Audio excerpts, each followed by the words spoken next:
Hello my dear friends and welcome back to another video. Today I'm going to be taking you through some big details, Easter eggs and references you may have missed in the Book of Boba Fett chapter 2. Now since I've already done a full episode breakdown, I'm not going to be covering everything, only the things I didn't speak about yesterday. So if you want something more expansive and you're wondering why I didn't mention certain things in this video, then go and check out yesterday's full episode breakdown. I also give my full review and rating in that video as well, and spoiler alert, I gave it a solid 9 out of 10. But let's crack on with today's video, no more jibber jabber, let's get straight to it. Starting with number 1, the rat in the Rancor cage. When the Nightwind assassin is sent into the cage and there is no Rancor in there, a cute little rat appears. It's played for comedic value as a welcome light-hearted moment after a few seconds of suspense. Now the appearance of this rat is a callback to Return of the Jedi, but also a forgotten, obscure debate in the Star Wars fandom. The rat is a callback to episode 6, where we see rats briefly when 3PO is walking past the cages of Jabba's palace. This sparked a debate of whether rats are canon or just an addition out of universe by George Lucas to make the aesthetic a bit more eerie. Well, let me tell you guys that rats are indeed canon. We've also seen them recently in the Bad Batch season 1,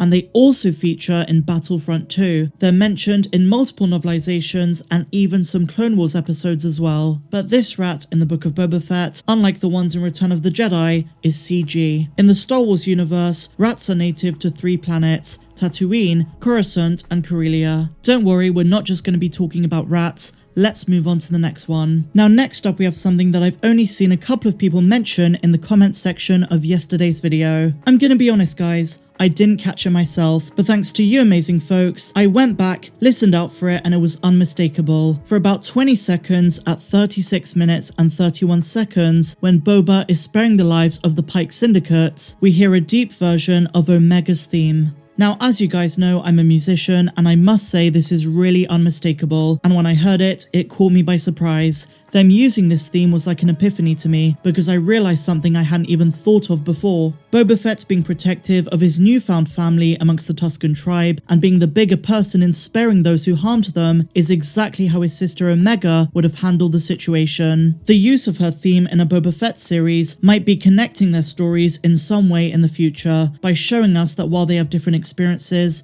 they have the same heart, quite literally as well. Maybe if in a future episode or season of the Book of Boba Fett, if the two of them do meet, which I'm sure they will, he will find some blood belonging. Now his identity as the son of Jango, an unaltered clone of Jango, matters a great deal to him, even after all of these years. Omega is the only other unaltered clone of Jango, although she was genetically enhanced, as we see in the Bad Batch. Now truly, we have no idea where Omega is at this point in the timeline. We're 30 years on from the events of the Clone Wars, and I think it's too early to bring her into live action. They absolutely will eventually, as I've said in the past, but they might want to explore her story more in the Bad Batch first, before showing us where she ended up later on. But this musical touch was certainly deliberate.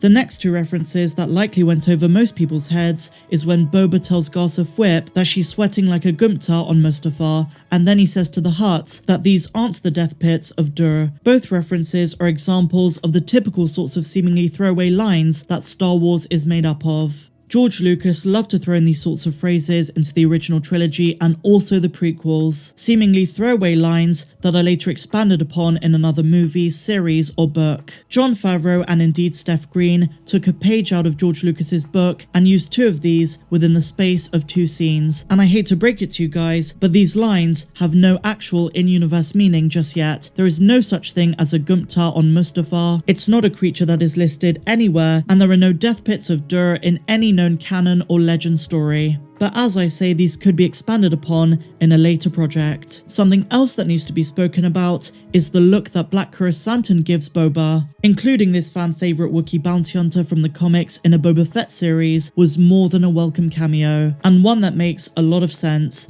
But before the Hutts who hired him departed, he gives Boba a long stare. This is a nod to the fact that both of these characters know each other well. In the Vader comics issue number 1, Between A New Hope and The Empire Strikes Back, Vader goes to Tatooine on a mission to negotiate with Jabba the Hutt on the subject of supplies. While he was on the desert planet, he also undertook 2 personal missions, one to track down Luke Skywalker, and the other was to track down an agent called Silo. Vader requested 2 of Jabba the Hutt's best bounty hunters, and Jabba gave him Boba and Black Krrrsantan, who were assigned respectively on each mission. This is far from the only time the two have had a run-in though, and the nod he gives to Boba in chapter 2 is as if to say, I'm doing this on behalf of my employer, the twins. It isn't personal, but watch out. Black Krrrsantan was incredible when he appeared. They executed his menacing appearance absolutely perfectly, and when the twin Hutts appear you think that's more than enough for a cameo for one episode, and then bang, right from the back comes out Black Krrrsantan. We see the back of his braids, menacing and standing his ground. What a treat for Star Wars comics fans.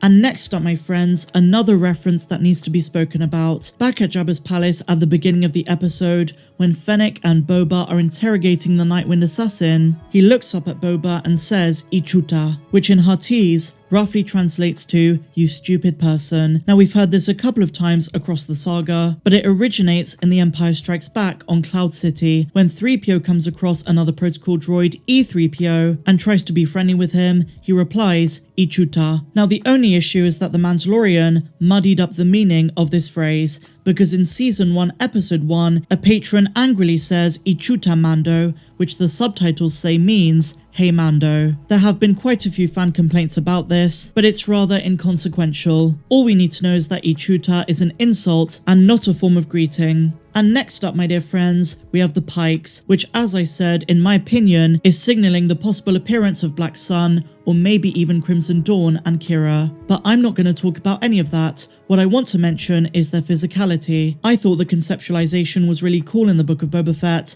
and they gave them a varied appearance compared to when we last saw them in live action in Solo, a Star Wars story. Now without their masks, they look quite fish-like and blue, which by the way was a reference and callback to the original concept art for the species. In case you're not aware, the Pykes were developed by George Lucas for the animated series The Clone Wars, and we first see them in Season 5. But did you know that the original concept art, which was made years earlier in 2007, was meant to be for a Jedi character created by David Hobbins? And the design they used for the Book of Boba Fett is directly inspired by the concept art for the first Pyke, who was originally going to be a Jedi character. Now, as I did with chapter 1, there are a couple of more things that I want to talk about, but I'm going to save them for a different video, and that's because I want to discuss them in depth. But I want to know your thoughts of chapter 2 in the comments down below. Did you enjoy this video? Did you spot anything? I talked about more Easter eggs in yesterday's video, so go check that out if you've not done so already. But otherwise, my dear friends, if you enjoyed this video, please be sure to give me a big fat thumbs up.